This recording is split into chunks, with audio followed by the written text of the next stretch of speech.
This is Hypnotic Stories, Episode 7, titled Legos, Jesters, and the Great Wall of China. Hypnotic Stories is your treasure trove of hypnotic storytelling for change work and self-improvement. Here is your host, Master Storyteller, James Hazlerig. Welcome, listeners. This is James Hazlerig. Like the introduction said, you might notice that my throat is a little bit raspy today. I spent the weekend out at Sherwood Forest Fair singing songs very loudly, even in the rain.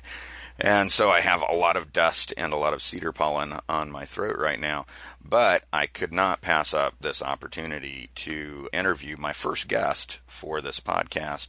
He's a very busy man, and so when he said this is when he could do it, I said, all right, we're doing it. I don't care if my voice sounds raspy. You probably know him best as the founder of hypnothoughts.com, the co-founder of Hypnothoughts Live, my favorite hypnosis convention, and also co-founder and co-director of the Hypnosis Practitioner Training Institute. It is Scott Sandland. Now, I know a lot of people are thinking, well, I know you wanted to interview all these great storytellers, but you might not have thought of Scott as a great storyteller if you don't know him, because on, Hypnothoughts, he's busy being a moderator, as, a school director. You don't necessarily think of him that way. But the other thing I've noticed is he doesn't bill himself as a storyteller, but as I've mentioned many times, he's actually one of the best hypnotic storytellers I've ever heard. So, welcome, Scott. Well, thank you, James. That's nice of you to say. So, what is your story as a hypnotist? What is my story as a hypnotist? Well, I guess I don't even exactly know what that question means. That's an amazing open-ended question. It means whatever you want it to mean. So to me, my story as a hypnotist is, I'd take that as not as a background story, but as the story I'm in the middle of. Sure. It's a fun story. I talk about movies a lot when I think of storytelling, and so I think of it as sort of a Quentin Tarantino movie in that there are, it's like Pulp Fiction, right? There's all these stories that are happening simultaneously, and you cut back and forth between all of them, and then they kind of converge in weird ways. So, obviously I have hypnothoughts.com and Hypnothoughts Live, which I think probably a lot of your listeners are aware of, which are awesome and have been around this website for about 10 years, and the conference for about half of that. And then we have the school, which has been around for 5 years as well, like you said, HPTI, which is really exciting. And then we have this clinic. So Richard and I run the Newport Clinic, which is, hypnosis and NLP coaching, that kind of stuff, location in Newport Beach. And we've got, a variety of practitioners, most of whom are graduates of HPTI, or the other ones are currently students at HPTI. And then I also have a private practice. So that's where I sort of see more specific. I don't see as many clients as I used to anymore. But I still see clients 2 days a week. So wait, you actually still see clients, even though you've got a whole clinic where you've got other hypnotists seeing clients? I do. So I try to give as many of the clients as possible to my staff for a lot of reasons. One, just time. But some of the doctors that I've been working with for a long time, and some of the rehabs I've been working with for a long time, they say, look, this specific patient, this specific person, we really want you to be the person who sees them. And that tends to be more of the high end, sort of concierge level, more, let's just say, they needed a higher level of care, not in terms of clinical skill, but just in terms of soft skills. And so for that sort of just better hand-holding stuff, I still see maybe 10 clients a week, something like that. Yeah, which is a number that many hypnotists aspire to. So sure, I remember aspiring to someday get to 10 a month, and so yeah, it's still 10 a week. I think you need to keep your skills sharp and all that stuff. because if I don't hypnotize anybody for a little while, when it comes back, I can feel the rust. So just to make sure that doesn't pile up. Yeah, that makes a lot of sense. So, how do you use storytelling and metaphor in your work, both with clients and in other ways? Well, I use storytelling a lot. I think it's probably, along with pacing and leading, pacing and storytelling, I think, are the two things that I'm best at, or that I use the most in my work, whether that be with clients or just with people. I think in terms of effective communication, pacing and storytelling is the way to do it. And I look at a few things. One is it allows, good storytelling allows you to be more honest with people and more candid with people. And a lot of people don't think that way. A lot of people think storytelling means that you're being more obscure and beating around the bush, but I don't think that's the truth. I think storytelling used well, you can look at, I talk about it at HPTI's intro class, the idea of the court jester is also the wild card in poker because he's the most versatile and he can say things to the king that nobody else says. And that's true. I mean, the Great Wall of China was going to be painted, but the guy who was functionally the jester in China said the amount of resources, the amount of lives, and the amount of money that will go into that is going to be nuts. And it was anybody who opposed the emperor would get killed, but the jester did it while he made him laugh. There's a number of jesters through history that are responsible for building hospitals because they were able to tell stories and jokes in an entertaining way that persuade kings. George Bernard Shaw said, if you want to tell people the truth, you have to make them laugh, otherwise they'll kill you. And I think if you combine all of that, that's how I use storytelling. To be interesting, to be hopefully, and to raise provocative things in a way that is abstracted away from the person, and then to bring it back to the person after resolution. I think it removes a lot of resistance and a lot of, well, no, maybe for someone else, but not me. I think storytelling helps, to dissociate, solve the problem, and reassociate. Basically, that's how I use storytelling. Excellent. Yeah, and of course that dissociate, solve the problem, reassociate. That's sometimes called the meta pattern of change, if I remember right, from John Overdurf, and I heard about it from Melissa Tiers. But yeah, that same thing. Yeah, it's very I mean, you look at Melissa's stuff, which is great. You look at Igor's stuff, which is great, and you're getting both of them had that same source material, which is Overdorf, and that idea of dissociate, resolve, reassociate is, or however the exact wording is, that philosophy I think is great. And with storytelling, you can add like great state breaks in there that are much more conversational. And it can just, it can remind you of a story, and whether that's in a nested loop or just as a state break to interrupt the person who's about to walk down a path you don't want them to walk down. Either way, it creates more flexibility instead of, okay, now you're going to close your eyes and now we're going to start helping you. You can start helping sooner.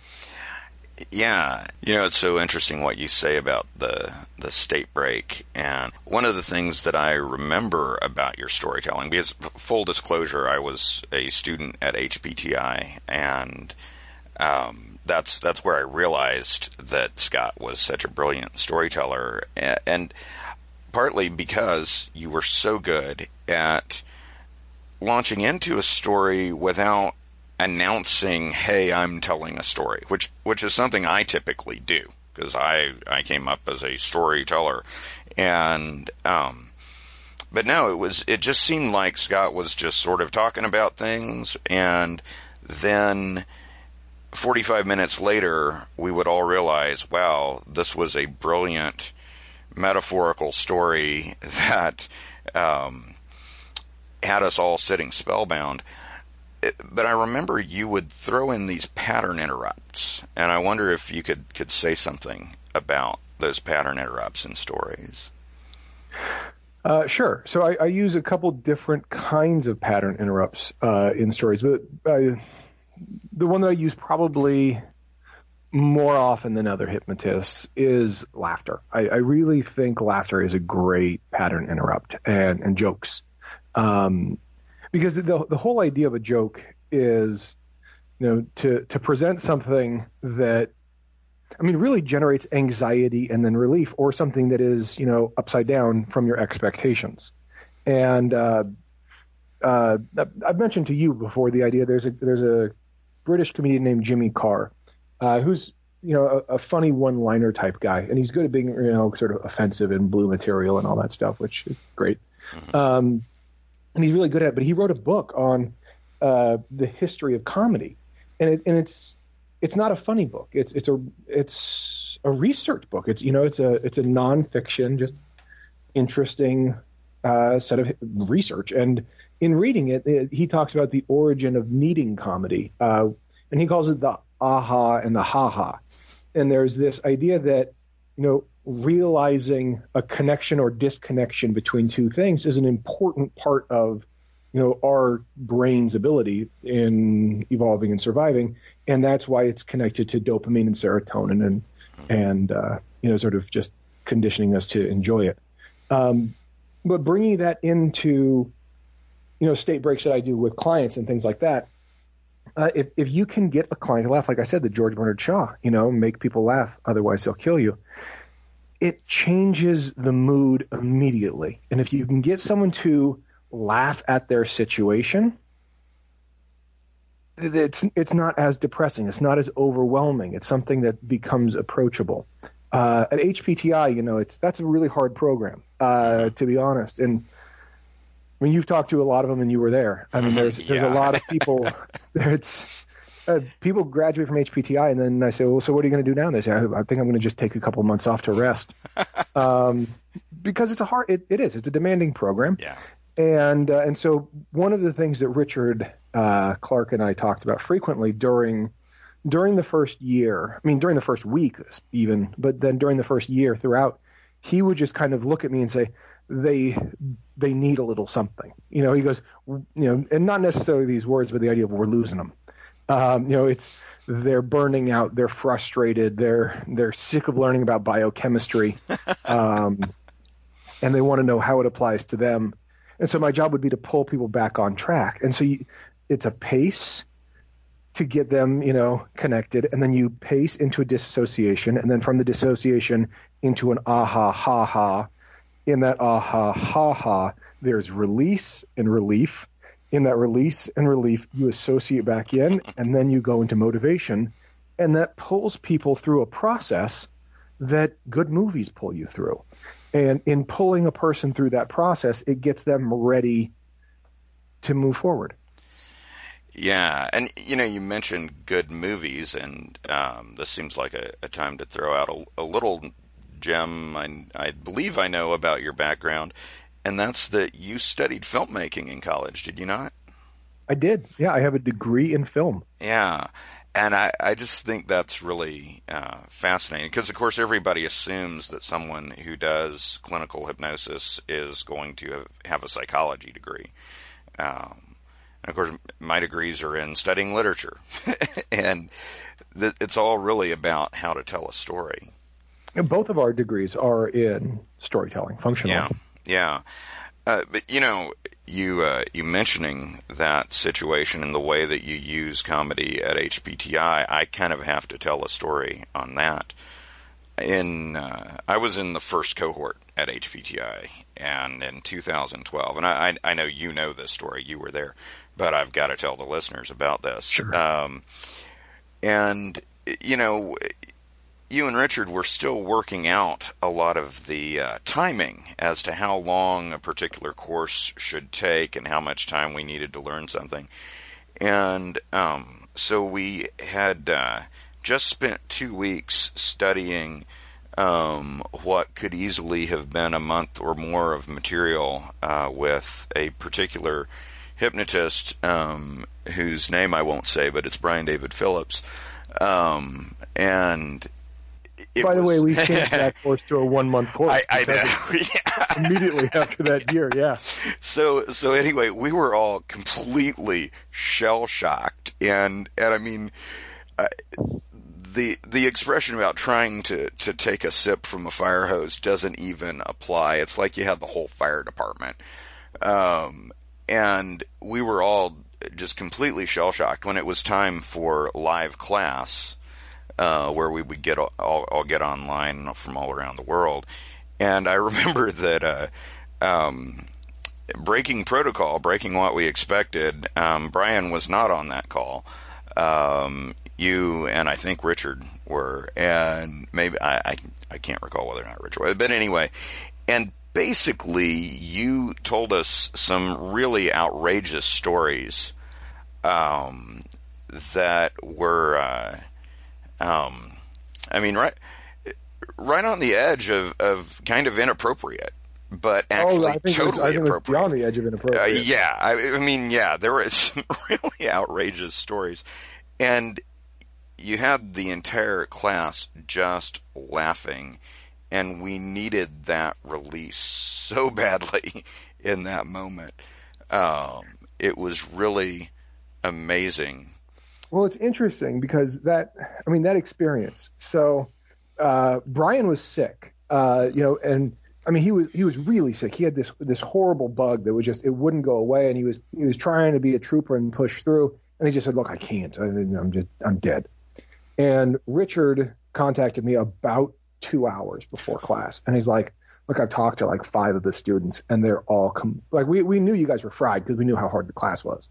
I mean, it's just such dense. I mean, you guys read like 3 books in 2 weeks and watched 40 hours of video. Like, it was just insane."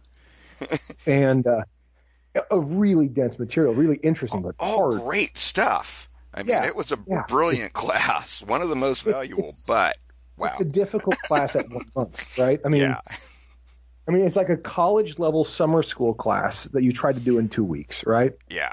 But so Richard says, "Look, students are absolutely fried. They're just, I think we could lose 5 of them in the next week." And I was like, "Oh shit, what should we do?" And he goes, "You need to get them back. You need to come up with what you're going to say in class tonight to get them back." And so I was like, "Okay." I go, "What do you think that should be?" He goes, "I have no idea." And Richard's whole thing is he's like, "Look, I'm not likable, right? Like, these guys don't like me. Self-awareness you've got to figure it out. My ideas won't help." And so I was like, "Okay, that's probably for the best." And so I had 2 hours to come up with what am I going to say to get all the people back on board, because I've been, basically throwing textbooks at them for 5 months or however long it's been at that point. So I said, okay, we just need to get morale up. We need to get laughter. So I came up with these, I really in that moment just came up with shock value comedy that I could use as narratives and metaphors. But what's funny is, from my side of it, now I know, as I was telling you guys all this, I was telling it as if it was case studies and clinical supervision hours and all this stuff, but it was a stand-up comedy act. Well, and some of it I recall ended up in the stand-up comedy you did at Hypnothoughts Live later. Yeah. And so, I mean, that whole, a big chunk of my stand-up for Hypnothoughts Live came out of necessity in a 1 hour block of time. But so imagine doing stand-up comedy to a webcam and getting no feedback the entire time, because everyone else is muted but the presenter. And so I'm the one not muted, talking to a webcam in my, I was in my kitchen, or something like that. I was in my kitchen or my living room, and I'm just doing an entire stand-up for half an hour, just staring at a webcam, just hoping people aren't going to flee the school at the end of this. and then we unmute everybody, and there's laughter, and in that laughter, everyone came together on that laughter. And that was, I think, one of the most important parts of HPTI was, I mean, that was a real turning point for that cohort and in turn the school. And I love that one of the turning points for the school is about good storytelling, about abstracting everyone from the thing that's bugging them, and then just having everyone laugh together. I think that's it's pretty apropos for what our school is all about. Yeah, it was really, I think you're right, that was a turning point for us as students there. And, of course, people who know me, and most of the people who listen to this, I imagine, know me, know that I wrote a book about laughnosis, and I'm a laughter yoga enthusiast and leader. And, of course, in laughter yoga, we talk about how laughter releases endorphins, dopamine, which helps in the formation of long-term memory, serotonin, your natural antidepressant, and also oxytocin, which is your bonding chemical. And so, one of the great things I think the students there got out of the whole experience was the bonding, not just through the shared suffering, but also through those moments where we laughed. And that, when you told me about, was it Jimmy Carr? Do I have the name right? Yeah, Jimmy Carr, yeah. 2 R's. That aha and haha connection was still bouncing in my head a couple days ago when I started reading a book that was recommended by some random speaker at a networking event I went to. And I want to tell people about this book because I'm kind of excited about it. It's called Made to Stick. And it's about why some ideas survive and other ideas die. Are you familiar with this book? I'm not. This sounds interesting, but no, I've never heard of it. It's very cool. People who know, like, Robert Cialdini's influence, or like the work of Malcolm Gladwell, it is right up there with those kinds of books. And one of the things they talk about, they have 6 qualities that an idea needs in order to become sticky. One of which is that it's a story. But one of the other qualities is being unexpected. And they break this down and they talk about how the expression of surprise that a human has is raising their eyebrows. And they say basically that surprise is that experience you have when your predictor gets it wrong. Because we spend our whole life with these patterns, these ideas, and we're constantly predicting what's going to happen. And I mean, that's why, so much comedy is about 3 things, and the first 2 kind of do what you expect, and the third breaks your predictor. And in that moment, you raise your eyebrows to open up your eyes and to look at the world and reassess it. And one of the things I learned in laughter yoga training was if you go somewhere like an old folks home and there's people who don't really want to laugh, you ask them to just sit there but raise their eyebrows the whole time. And my first laughter yoga instructor said, raise your eyebrows and try to frown. It won't work. And I know everybody at home is trying it right now. And so to me, it's like a physical version of that connection between aha and haha. So it was really, it's one of those moments where 2 different ideas from different places came together, and I went, cool. So I'm going on and on about this book. So check it out, Made to Stick by Dan Heath and Chip Heath. Yeah, I'm going to read this book. Yeah, cool book. So speaking of that kind of thing, where do you find stories that you use? Well, there's 2 answers to this. I mean, one is, there's an external and an internal answer. So there's inside out and outside in. So outside in, what I'm looking for and where I'm looking. There's you look for teachable moments. So for me, teachable moments, you're looking at mistakes being made, right? Either by yourself or people in your life. If there's kids in your life, it's full of teachable moments that can be metaphors for things. I mean, going back to movies, children are very rarely actual characters in stories. Children are often metaphors for all sorts of things. because it's difficult to write a fully formed child as a human being because they're in the process of becoming one. So with the exception of some really great work, most kids are used to generate metaphor in a lot of ways. So same thing in life. You can look at kids. I have some people have heard me say this before, but I have a real nephew and I have a fake nephew. And my real nephew is a wonderful kid, and my fake nephew, is pretty dumb. I kind of combine the two and use them interchangeably under one name to generate stories. So I definitely look at that. I definitely look at different short stories, different books, different movies. I think there's a lot of movies that have great metaphors, and you just need to obviously do some changing of them, but you can look at their general structure. But then the other part of that is, inside out, where do the stories come from? Because everybody has met a child and everybody has seen a movie and a short story, but they say, well, yeah, but where do you and James get your creativity for it? And I'd like to explain what creativity is. Okay. Because a lot of people think of creativity as a talent that's a black box, right? Like it's just this magic hole that James can reach into and pull an interesting thing out. And that's not at all right. And that's a great way to not ever get good at storytelling. You just say, oh, well, I don't have the creativity. No, it's creativity comes from Legos, right? And what I mean is the more Legos you have, the more things you can build, right? And so the way to become creative is to get a whole bunch of new ideas, and every idea is a new Lego. Every story you hear is a new Lego. Every script you read is another Lego. And every time you question things or look at things upside down, it's a new Lego.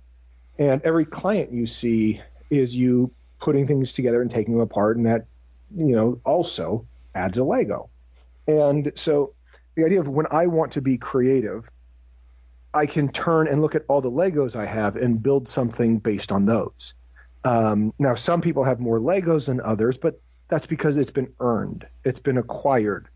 I can't paint, but that's because I haven't put the effort into painting. I can't play the guitar, but that's because I haven't put the effort into playing the guitar, and so on and so forth. Yes, there are natural tendencies and things like that, but, in the long run, effort matters. And so how I look for stories at this point, I look for problem first, right? And to go back to the story of structure, you look at Star Wars is a great example where you see Darth Vader before you see Luke Skywalker or Obi-Wan Kenobi, right? You look at the hero's journey and those sort of archetypal things. You get, with C-3PO, and R2-D2 they're the fools who tell the truth, right? And so you just look at basic storytelling, having a big ominous problem and then introducing a hero that's an underdog is a wonderful way of storytelling. That's how they did them. The Big Short, right? That movie, It was about the financial crisis. They do it in that movie. So even when it's not a movie about heroes and it's a movie about the banking industry, they're still using that same structure. And then if you get a movie like The Wolf of Wall Street, any Martin Scorsese movie, you look at, those are villains that he's able to turn into protagonists.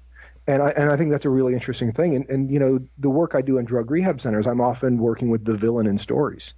They're the person who committed the violent crime. They're not the victim of that crime. And so working with them to understand how Martin Scorsese turns a villain into a protagonist. And the way he does it is through vulnerability. If you look at The Wolf of Wall Street, the reason you don't hate Leonardo DiCaprio all the way through the movie, because he's a dick the whole time.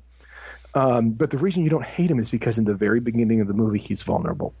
In the very beginning of the movie, he's a fish out of water, and the established guys are mean to him and pick on him and haze him. And we've all felt that, right? And so because we feel that, we identify with that guy, and as soon as we identify with that guy, we can't help but want him to win.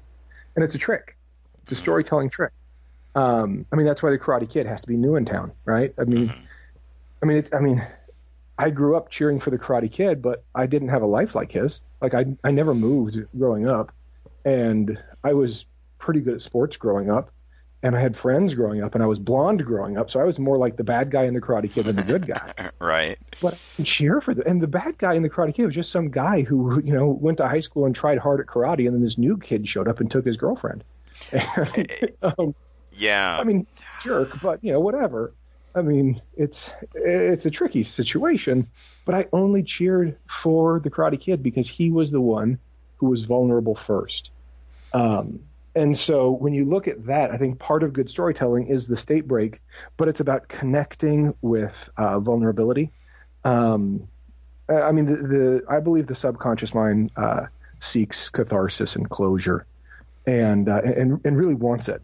And so if we can create these obstacles or challenges or what have you in that way, it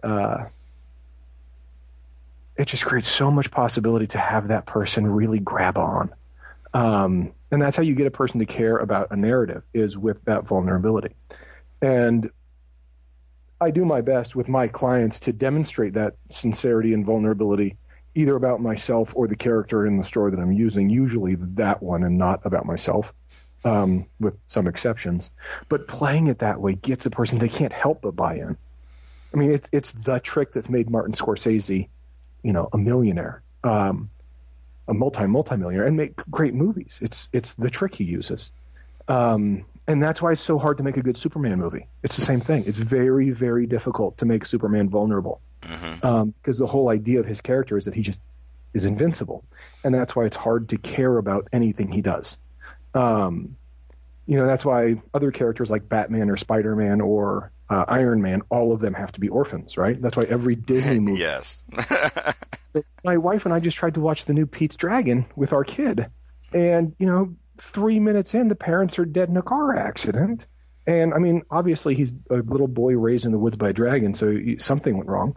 So I'm not ruining too much of the movie. Right. But that forces you to like this kid. It forces you to care. And so when you say, how do you find stories? These, number one is that creativity piece, but the other piece is, this is what you have to look for. You have to look for problems with vulnerability and go from there. And you don't need a laugh at the end of that, because there's a cathartic release, and that, makes, people care. Yes. Well, and that aha is as good as a ha-ha. When they've grown with that character. One of my professors, for everything that we read, he said, "This is the story of my life." And one of the students said, "How can all of these be the story of your life?" And he says, "I'm living it when I'm reading it. It's becoming the story of my life." And my best buddy in college was a champion fencer. And he said, just once, I want to see a movie where the new kid in town who doesn't know anything, or the street brawler, actually loses to the guy who's put in 1,000 hours becoming a master fighter. And I said, by the way, you're never going to see it. There is only one example of it. Oh. It's amazing. There is only one example of it, and it's called The Foot Fist Way. And it was produced by Will Ferrell and John C. Reilly. It's the guy who ended up making Eastbound and Down, whose name I can't remember. But I don't know. He's a loser, and that the whole point of the movie is he's a loser, and the whole movie's so cringe-inducing and awful. And if you like cringe-based comedy, it's great. If you don't like cringe-based comedy, it's the most stressful 2 hours of your life. Yeah. But it's the only example of that, of a guy who's, the loser who wants to do well, not doing well because he's a loser. And it's so hard to watch. Yeah. I can imagine. Successful. Yeah, that would be difficult. I always admire artists who will do something that breaks the rules and will just do that thing that you can't do, but that doesn't mean I have to enjoy their art. I admire their courage for doing it. I appreciate the courage. I appreciate the experiment and the artistic expression. Let's realize those rules exist for a reason, though, and give me my $10 back. Yeah. So, that Lego metaphor is fantastic. I like it a lot. It reminds me a little bit. You used a very similar metaphor for hypnosis in general when you talked about it being sort of like the box of IKEA parts. Sure. And how IKEA is all mix and match. But I think even more people can relate to Legos. I wonder if this is different because you're a father now.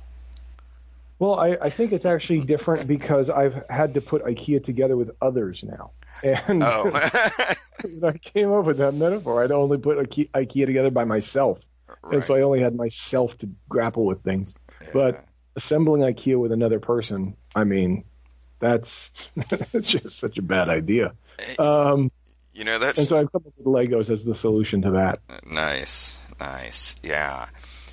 When you were talking about Legos, that stirred memories of my own childhood playing with Legos, and I sometimes say, storytelling, because we associate it with childhood, tends to induce kind of an automatic regression.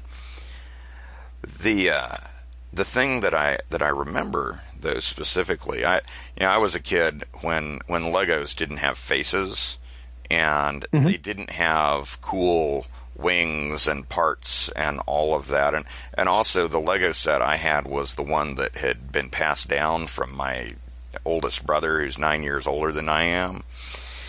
The serial number on it was 005. Yeah, you had some old ghetto Legos. Yeah, we did. And you had Legos made out of wood? Almost, you'd think. They were plastic, and the fanciest thing, they had some that had gears on them, and they had some that were wheels, and there were bigger wheels and smaller wheels, and they had a little rubber tire on them. Totally remember that. And I remember that I had built all kinds of different cars and cool stuff out of them, always using them the way that, you're supposed to use Legos, where you put the pegs pointing toward the ceiling and the hole pointing toward the floor. And that's how you do it. And that's how all the pictures showed it. That's how my older brothers had done it. And this one kid in the neighborhood came over and he picked up a couple of the just plain Lego bricks and he put them together like he was going to build a little column, except that two of them near each end had the holes for the wheels. And I'm thinking, why does he want wheels on his column? And he stuck two large wheels on one end and two little wheels on the other and rolled it around the room with the pegs all pointing forward. And like 90 degrees from north. And I was just like, whoa, wait a minute. And so creativity, I think, is all of those parts. It's also that moment where you realize, hey, I could turn these parts 90 degrees. I could do something different and unexpected. And the cool thing is that all we need is for one person to have that insight, and then everybody else can creatively steal that insight. Yeah, and then make all their own interesting 90-degree cars, right? Yeah. So, wow, this has been fascinating stuff. I do want to ask you, what's on the horizon for you? Well, a lot. There's a lot of moving parts. It's a Quentin Tarantino movie. So, I've got a couple conferences that I'm going to. I'm going to the IMDHA conference in a month, which I love. I've been going to that conference since 1999. I've been going to it for a long time. And I really enjoyed that conference. I've been going to it since it wasn't in Florida. It used to be in Detroit, or just outside of Detroit. So I've been going to that for a long time. I'm going to that. I'm going to be teaching a class there, of course. And then we've got Hypnothoughts Live, which is in August. And then we have classes that we teach here at the Newport Clinic. So we've got Martin Peterson was just here last month, and we've got Carl Smith coming to do his kinetic shift class. Awesome. Which is going to be really fun. Yeah, I've taken that class. It's very good. It's really good. So we have a bunch of those classes, and obviously HPTI, we have a lot of classes going on. We always have a class going every month. So staying on top of that and just playing and building and messing around with the stuff I mess around with all the time. Excellent. One of the things I think is fascinating about Carl Smith, his work is very fast, very direct, no fluff, just boom, boom, boom. And people would think that's sort of the opposite of, our more Ericksonian storytelling approach. Yet when I've noticed when he teaches, he tells a lot of stories. Mm-hmm. And every hypnosis teacher out there I've realized is using stories to teach. So I think we're all better storytellers than we often give ourselves credit for. It's interesting to try to find an example of that not being true. It's very, very difficult because so many hypnotists we've all been trained to teach through stories, right? Mm-hmm. And it's just our go-to. Yeah, and I think it's a fantastic way to teach. So I wanted to throw one last question at you, and this is the one I didn't warn you about. Well, I warned you I would throw a question at you that I hadn't warned you about. But anyway, so I remember you said once that someone asked you if you wanted to be the next Dave Ellman or you wanted to be the next Milton Erickson. And you said, no, I want to be the next Scott Sandland. Mm-hmm. And so my question is, are you the next Scott Sandland yet? I am. I've got to say I am. It's fun. It's been a very interesting ride thus far. It started off going to conferences, being very, very lonely at conferences and not knowing where my place was at conferences and trying to get clients and being a kid, being 20 years old and seeing clients who are dying of cancer for pain control, and they're looking at you like, how the hell are you supposed to help me? You have no concept of the human condition. And just kind of grappling with that and figuring out what all that means. And then building hypnothoughts as I'm coming into things, and then having, industry leaders show up at the website where, I may have built the thing, but I was relatively unknown. No one knew who I was when I built Hypnothoughts. And so people who had big names showing up and sharing their opinions and telling me how to do things. And, there's been no shortage of advice given to me over the years. Some of it really good, some of it not good at all, some of it well-intentioned, some of it self-serving. But it was difficult to, get my footing with all of that. And in the last few years, it's really fun. I have that. And, the ability to look these people in the face that, I've read their work. I've researched their stuff. Even just like the Michael Elners of the world, right? That guy has done more for the industry than most people realize, just in terms of what he's done to cultivate talent that he recognizes and things like that. And to get to the point where I can, I can feel like a peer with Michael Elner, and he and I co-taught a class together, which was one of my favorite things I've ever done in the profession. And getting to that point where I feel comfortable being that guy. I don't know if that sounds weird, but it took a little while to figure out who I even wanted to be. And, there's a lot of someday I'm gonna, and then realizing, I'm just going to do whatever I want right now. And making that shift from someday I'm gonna to, no, I'm just going to do it now, was a real big part of it. I was sort of waiting in line to be Scott Sandland, is the way I think of it now. And no one was telling me to wait in line. No one was saying, well, sit down, kid, you're not ready. No one was saying that except me. And so that sort of journey that I went through, I'm I mean, obviously there's always growing and challenging and things like that, but I feel like I'm doing it now as I don't know if I'm in my prime, but I feel like I am. So it's a fun place to work from. Excellent. Well, I think that this has been an awesome conversation, and I want to thank you so much for coming on the show. And this is probably a good place to wrap it up. Once again, thank you so much.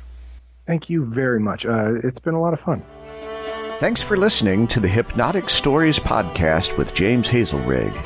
If you've enjoyed this, don't forget to subscribe, like, and share with your friends. For free storytelling tips, go to www.hypnotic-stories.com.